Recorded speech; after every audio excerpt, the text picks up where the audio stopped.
com o uso de medicamentos, mas ao mesmo tempo aquelas que correm risco de vida porque são utilizadas para essas pesquisas como objeto descartável, que é o que o filme mostra, né?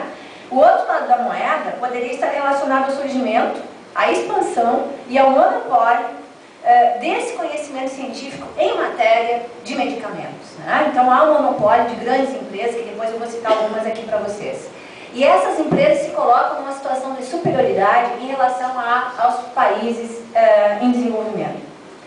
E aí eu coloco nesse texto que eu considero ser exatamente essa problemática central desse filme.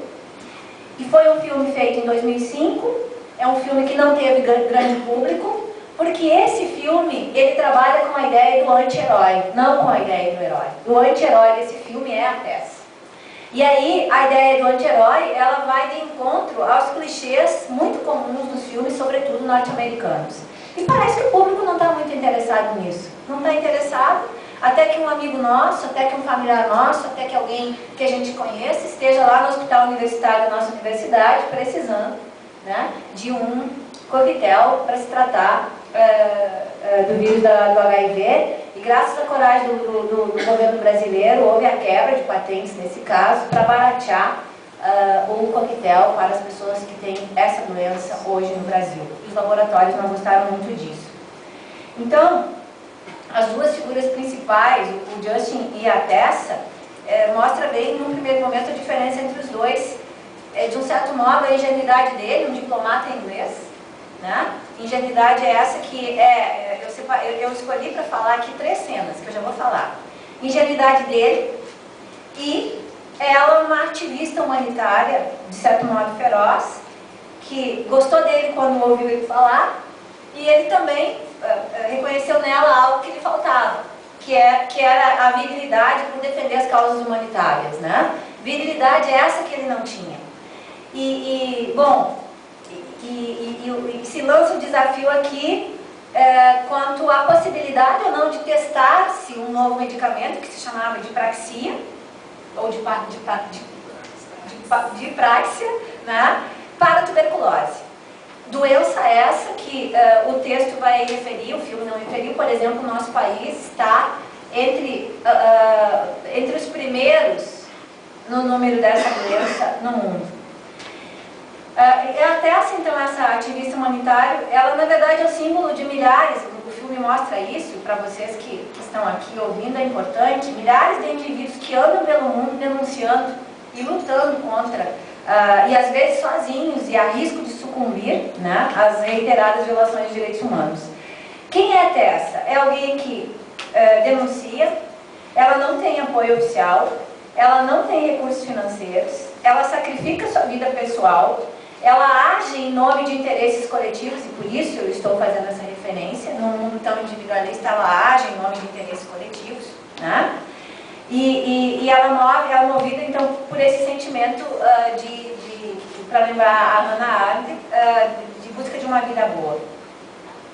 Mas ela não encontrou apoio nos órgãos oficiais, ela foi buscar apoio nas organizações não governamentais. E aqui um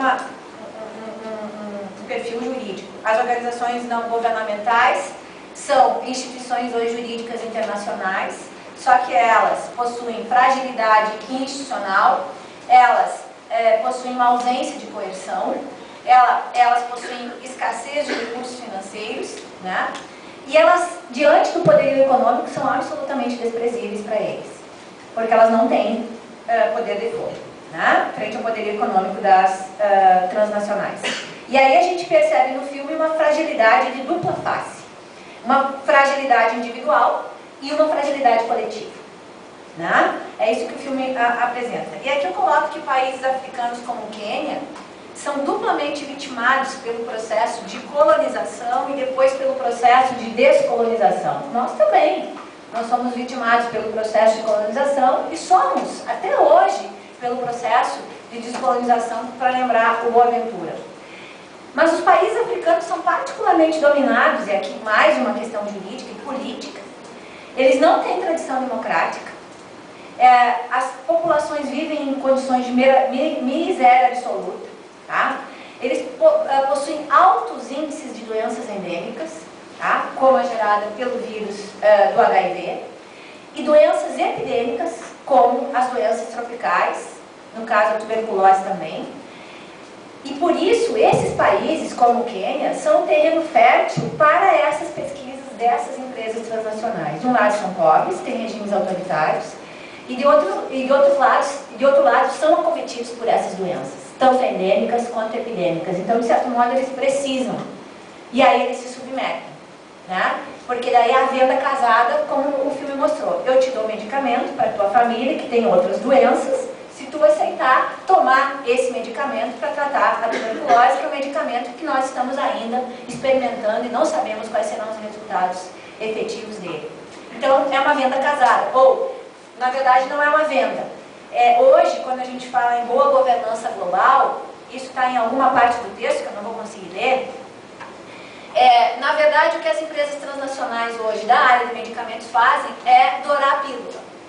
Elas vão para os países, como o filme mostra, pobres, países em desenvolvimento, usando o discurso humanitário, de que vão levar medicamentos para as pessoas, para a população pobre, e isso no contexto internacional parece que é simpático, mas por detrás disso há os interesses econômicos de grande envergadura. Mas hoje as empresas transnacionais dessa área têm feito muito isso. Depois eu vou ler. Então, no primeiro ponto, quando a gente fala ali da rápida expansão da erva daninha e a poda da humanidade cobaia, é onde a gente vai falar justamente dessa figura do anti-herói. E a primeira cena que eu escolhi para falar aqui, que me chamou a atenção no filme, foi aquele encontro do Justin com o funcionário inglês, onde ele disse assim, não lembro o nome dele agora, não somos pagos para proteger os pobres, ele disse. E jamais mataríamos alguém que não estivesse mesmo destinado a morrer. Né? Essa é a primeira cena que eu escolhi. E aqui essa cena vai mostrar justamente esse embate entre o direito humanitário, entre os direitos humanos e os interesses da economia, e os interesses de estados que se dizem democráticos e que se dizem e se reconhecem como o berço da civilização. A Inglaterra, foi lá que surgiu o Bill of Rights, foi lá que surgiu a Carta do João Sem Terra, e assim por diante. Então, a Inglaterra se diz um país democrático que respeita e que tem em alta conta os direitos humanos. Mas a empresa, que estava lá, uma empresa canadense, e interesses ingleses, na prática, nos países desenvolvidos e subdesenvolvidos, e naquelas populações que estão abaixo da linha da pobreza, mostram práticas diferenciadas desse discurso humanitário. E aqui, nessa cena, a gente vê bem no que são transformadas essas populações em nada mais, nada menos do que coisas. Eu pergunto aqui, poderia ser dito que os quenianos e toda a humanidade que é explorada, que é vilipendiada, foram reduzidos à condição de coisas e, por que não, de mercadorias? Matéria-prima para a produção em massa de medicamentos? Sim, é isso que o filme tenta mostrar, né? De uma população massificada.